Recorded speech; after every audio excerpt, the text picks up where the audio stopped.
Maayong adlaw, derita nga side.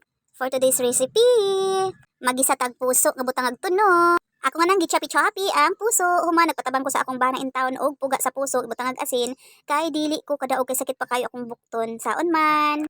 Maong si Bana Bells, maoy ni banat og puga-puga kay kusgan jud. Diri ako na siyang gigisa, gibtangan ako glamas akong gihaluan kay manok. Gihaluan ako og manok kay basig dili mo angay akong customer sa bulad. Sa tinuod mahadlok na jud kog halo og bulad uy. Kay ang akong available nga bulad, pirit manggod ba?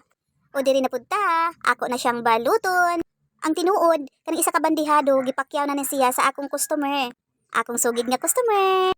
Thank you nang marami. Maong wala na nako ni na-display sa gawas, ang akong na-display ang ako rang munggus. Diri nga side, nigaan na pud ang dughan sa tindira. Ikaw daw bidaw be, mahalin og sayo imong tinda. Tag 25 lang ang balot po. Bitaw ay, kalipay sa tindira jud ang kanang dali mahalin bitaw iyahang baligya. Kay pag nahalin na tanan imong tinda, makaproceed na pud ka sa lain imong trabahoon. Kay di jud ka mutulin sa imong mga trabahoon kung sulod gawas ka sa balay kay naay mo palit ug sudan. Gamay nga negosyo, dakong tabang para sa pamilya. Maong mga kasuki, maningkamot ta sa bisan gamay nga income.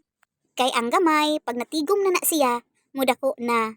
Ug kinahanglan butangan natog love ang atong gamayng mga negosyo. Aron kini mula hutay. O siya, dinhilang taman. Daghang salamat sa paglantaw mga kasuki. Ug daghang salamat usab sa akong customer. Hi ate, shout out nimo. Thank you, God bless. Bye.